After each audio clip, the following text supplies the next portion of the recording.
Bonjour et bienvenue dans les réalisations de Fatchi, une émission au cœur des actions et réalisations du chef de l'État, Félix-Antoine Tshisekedi Tshilombo, concrétisée dans toute la République démocratique du Congo. Aujourd'hui, nous sommes dans les coulisses de l'aéroport de Bipemba à Mbuji-Mayi.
Bien, nous tenons particulièrement d'abord à remercier le chef de l'État de s'être investi pour que pareille œuvre soit faite. Mbuji-Mayi, comme je ne cesse de le dire à tout temps, qu'on a fait un saut de 50 ans dans l'histoire. Il reste encore beaucoup à faire, il reste encore à faire, et il faudrait assez que nous puissions, nous qui sommes sur place, c'est vrai, nous avons la volonté de le faire, mais on a besoin de l'impulse, on a besoin du boost qui vienne du dessus pour que vous puissiez prêter main forte à notre directeur général de façon à ce qu'il emmène tous les différents projets à terme.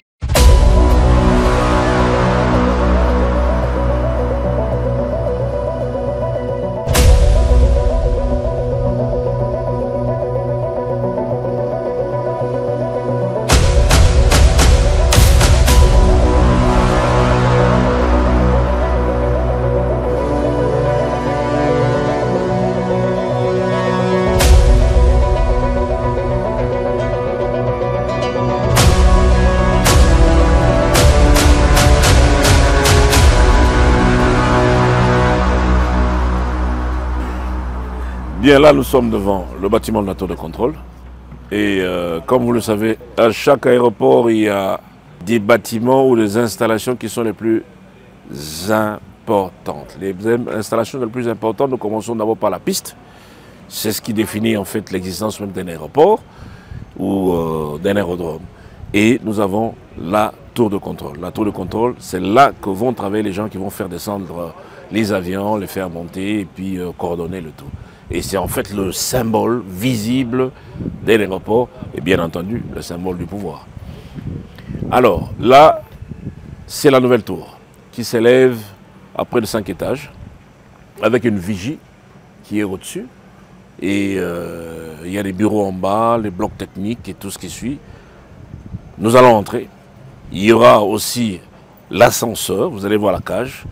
Mais le conteneur des ascenseurs, c'est-à-dire que c'est un ascenseur mais avec les différents compartiments, est entre Kananga et Mbuji-Mayi en train d'évoluer parce que bon, vous savez, nous sommes enclavés.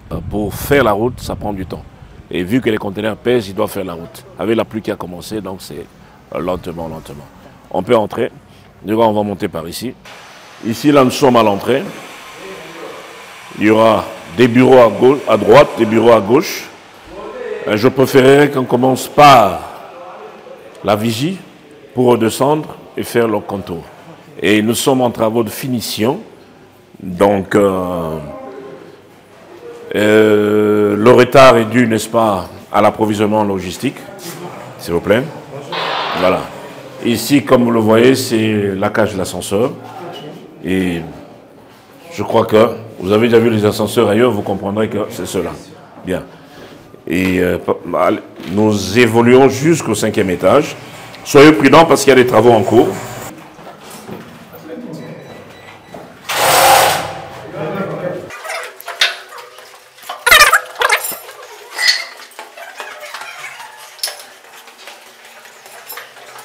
Fongola. Ouais, voilà. Vous espérez qu'elle sera Bien. En tout et pour tout, là, nous attendons des vitres spéciaux qui devront équiper la vigie, qui sont sur la mer. Et ça peut nous arriver dans 30 jours. Parce que ça prend du temps. Bon, vous connaissez le circuit de transport maritime. Par air, ça serait très difficile. Et ça vient par mer et ça va passer par Matadi. Et Matadi, ça vient.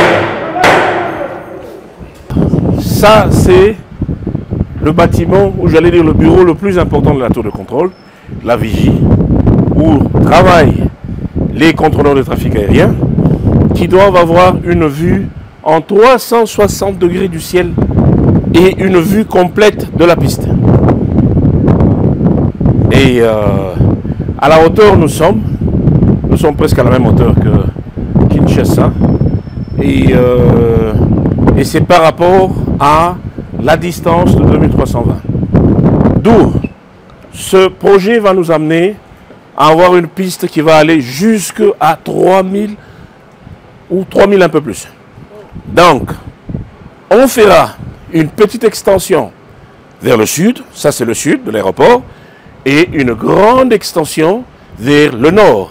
Cette extension du nord va traverser la route nationale numéro 1, c'est-à-dire la route qui fait Mujimaï-Kananga, et ce sera en forme de pont au-dessus, véhicules passeront sous forme de tunnel en bas. Le tunnel pourra, n'est-ce pas, s'étaler sur environ 70 à 80 mètres, juste pour contenir le passage de la plateforme de la chaussée aéronautique et traverser jusqu'au-delà. Voilà à peu près. Donc si vous voulez un peu l'image, vous voyez un peu à Charles de Gaulle, il y a un peu en Afrique du Sud, il y a ces pistes qui enjambent la chaussée et les véhicules qui passent en bas. Donc voilà un peu dans quoi on va atterrir. Mais dans un premier temps, les 2320 qu'on va terminer d'ici le 6 novembre, ceux-là nous permettront de continuer l'exploitation sans arrêt. Et le reste des travaux, même que ça sera en train de se faire, il n'y aura pas d'arrêt. Du côté parti vers la ville, vous voyez l'aérogare en construction qui est là, nous allons y arriver.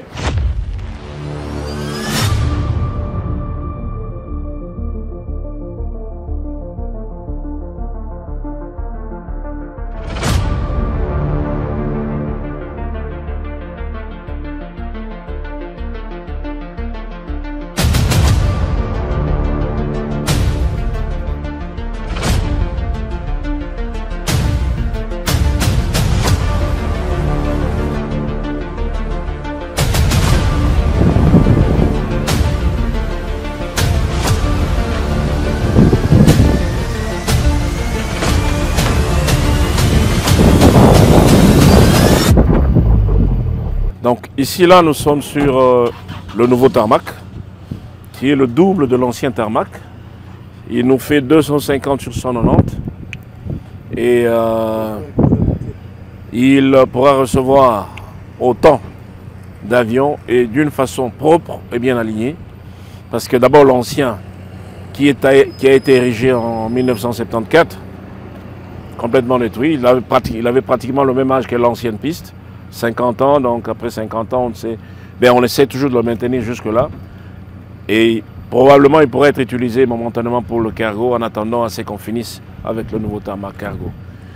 Donc, pour l'instant, les avions atterrissent où? La piste est là. Ah, là-bas. La piste est là. On va arriver à la piste. Ici, nous sommes sur le tarmac qui est le parking des avions. Ah, tarmac, c'est le parking. Parking des avions. Tarmac, c'est un jargon aéronautique. Et c'est en fait le parking des avions. Ça fait que de l'autre côté, là, nous aurons l'aérogare. C'est comme on avait l'ancien, et en juxtant, c'était l'ancien aérogare et les petits salons et ce qu'on appelait aérogare. Bon voilà, c'est ce qui faisait là. Ici, on aura l'aérogare qui est de ce côté, on peut regarder par là. Ça, c'est la fondation, structure de fondation de l'aérogare.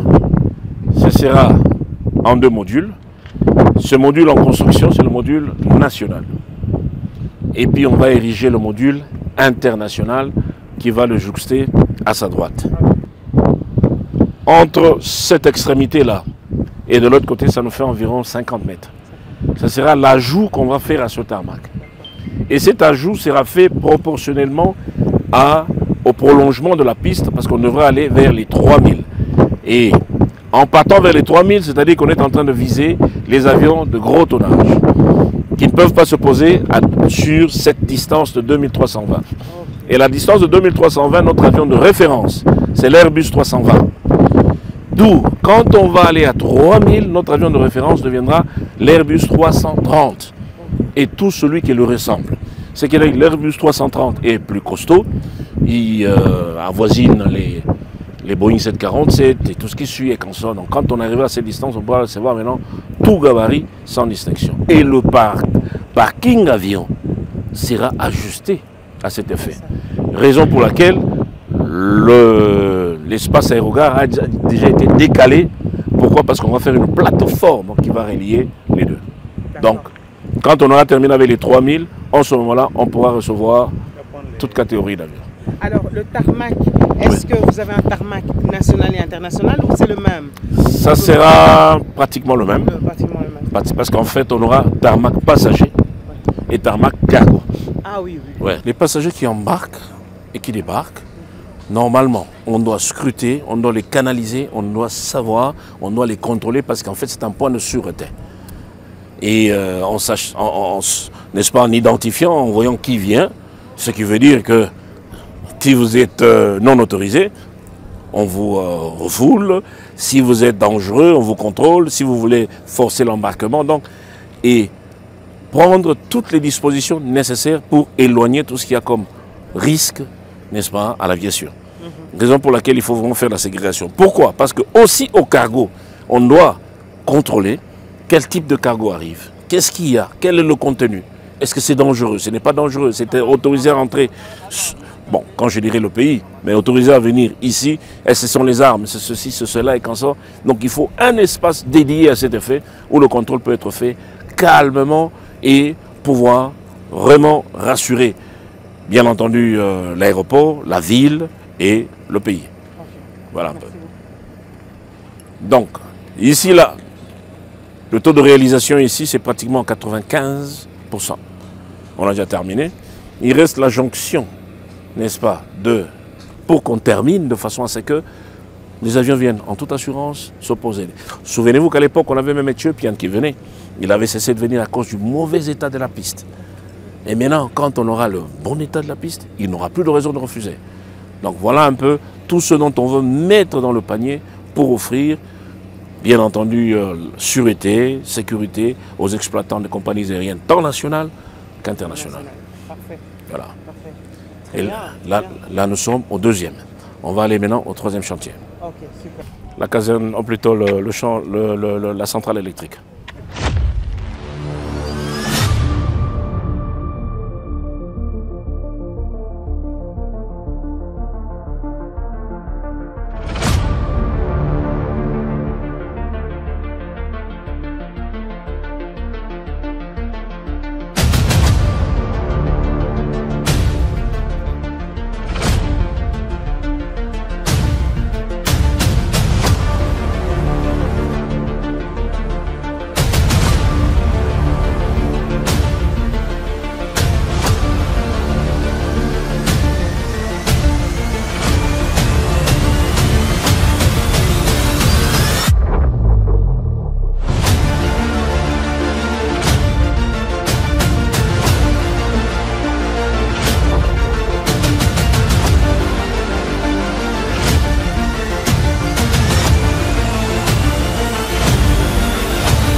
Jeannot, ça va? Bonjour.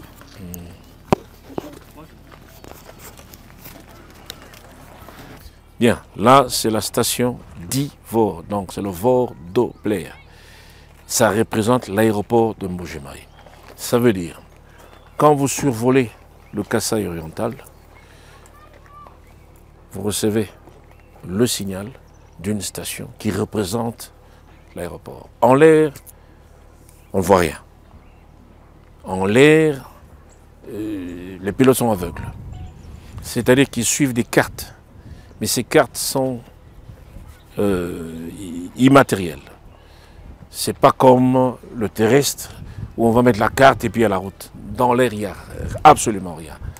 Et dans cet invisible qu'il y a au-dessus, on a essayé de créer le visible. Créer des boulevards, créer des ronds-points, créer des sens uniques, créer tout ce qui suit. Et le pilote s'appuie à partir du signal qu'il reçoit du sol. Là, c'est une station avec 48 dômes qui rayonnent jusqu'à 200 km, 200 nautiques, c'est environ 400 km. Donc quand il rayonne, celui qui est à l'entrée de Kinshasa, qui quitte et consort, reçoit le signal. En l'air, bien entendu. Et ça fait que la même station positionne Mbuji-Mayi. La même station représente Mbuji-Mayi. Et en l'air, c'est MBY. Ça apparaît en code Morse, ça apparaît en code visible. Et sur sa fréquence, quand on le capte, et il est passé. Et là, vous entendez le son, nous avons deux groupes connectés à la station qui prennent le relais de façon à ce qu'elle tourne 24 heures sur 24. Et ça balaye l'espace aérien congolais. Comme je vous avais dit que nous sommes candidats à la certification parce qu'on était déjà dans le plan international de l'OACI, sans être aéroport international, mais maintenant la RDC veut nous faire aéroport international. On nous a placé cette station, il y a celle-ci qui est ici, il y a une qui est à Mbandaka, il y a une qui est à Kinshasa, il y a une qui est à Lubumbashi, il y a une qui est à Kisangani, Kindu. On en a 8 qui essayent de rendre l'espace aérien congolais visible pour effacer, n'est-ce pas, le dicton qui disait que le territoire congolais en l'air c'était comme un trou noir. Et avec ça, on a cassé ce mythe et maintenant ils nous reçoivent. Et ça fait que vous voulez vous aligner, il va vous donner l'alignement de la piste.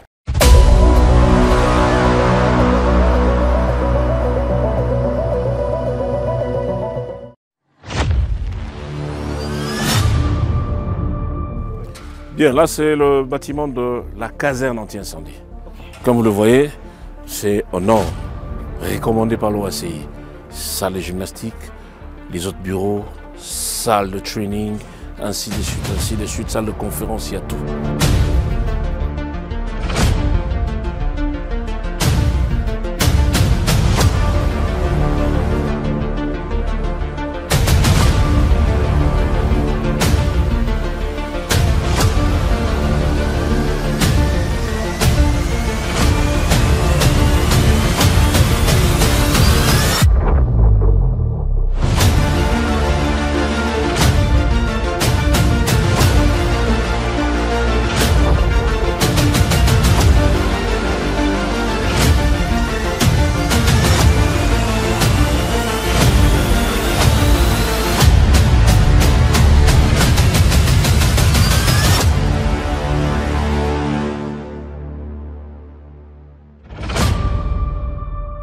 Bien, nous tenons particulièrement d'abord à remercier au chef de l'État de s'être investi pour que pareille œuvre soit faite.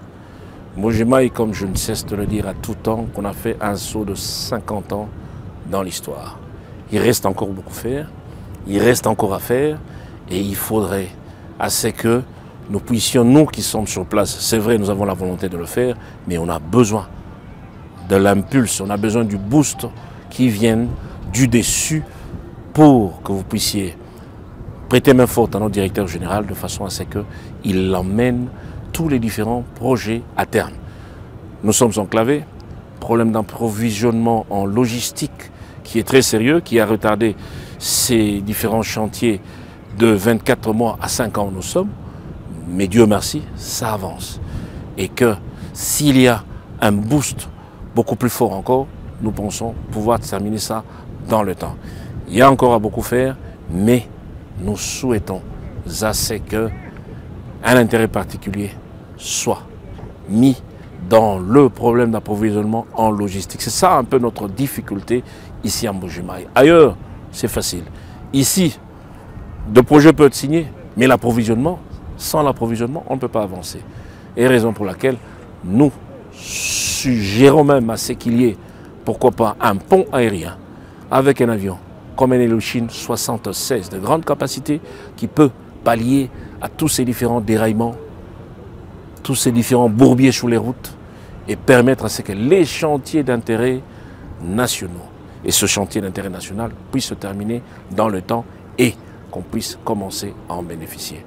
Encore une fois, nous remercions le chef de l'État pour tout ce qu'il est en train de faire et souhaitons à ce qu'il puisse, comme je dis, ça fait 3 fois que je l'ai dit, nous booster davantage. Merci.